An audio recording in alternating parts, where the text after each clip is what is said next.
네, 오늘은 생수 이야기를 좀 드리려고 합니다. 생수 이야기를 좀 드릴 건데, 생수 이야기 평범한 거면 좀 재미가 없죠. 그래서 또 재밌는 걸 가지고 왔는데, 생수가 그런 기능성이냐 이렇게 생각을 하실 텐데, 뭐 어떤 측면에서는 또 기능성이다 이렇게 얘기를 할 수도 있을 것 같기는 해요. 자, 근데 물 자체에 기능이 있는 건 아니고요. 다른 쪽에 있습니다. 어떤 얘기인지 한번 알아볼 거고요.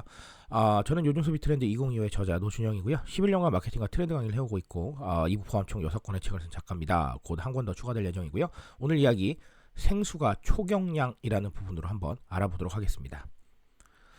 자, 초경량 아이시스가 있어요. 우리 아이시스는 알고 계시죠? 아이시스는 알고 계시는데, 이 초경량이라는 단어는 패딩에서는 제가 들어봤는데 생수에서는 좀 처음 들어보는 것 같아요. 게다가 이게 나왔는지 잘 모르시는 분들이 계실 텐데, 프로모션을 잘 안 해서 그런 게 아니고요.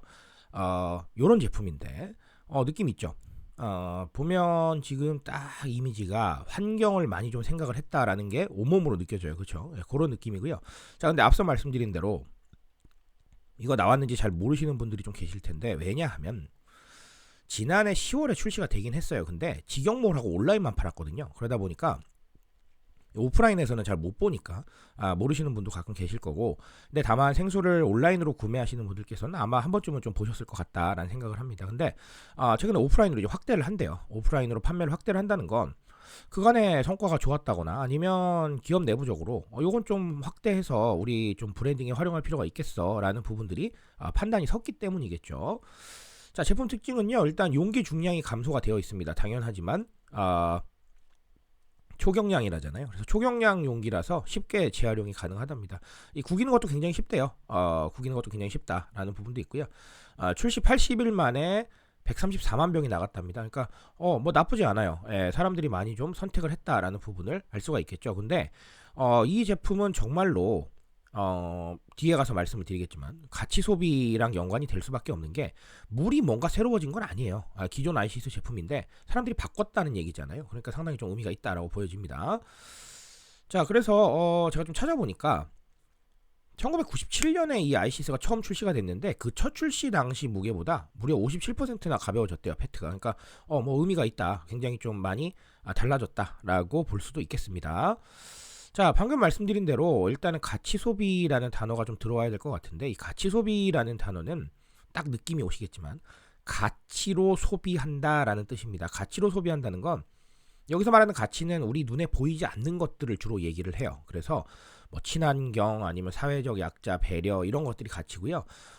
조금 더 확장하면 사실 가치라는 거는 개인의 취향이나 생각이 될 수도 있습니다. 왜냐하면 눈에 보이지 않는 거니까요.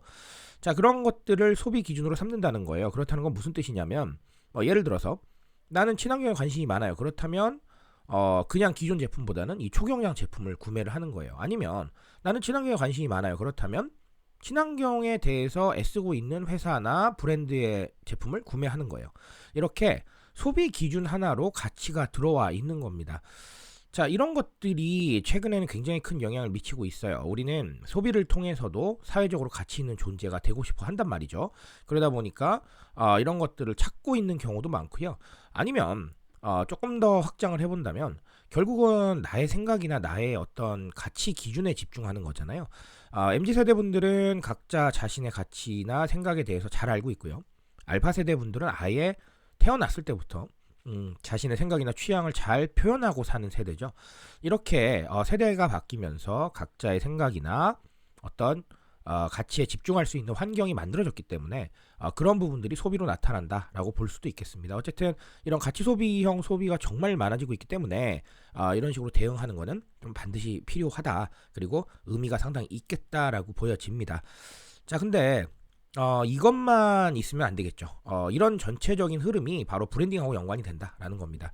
저는 개인적으로 브랜딩이 이 제품 출시부터 시작해서 홍보까지 이르는 이런 과정을 의미한다라고 보기도 하지만, 한편으로는 제품이나 기업이 줄 수 있는 어떤 이미지도 브랜딩에 들어간다라고 보고 있어요. 뭐 브랜드도 마찬가지죠.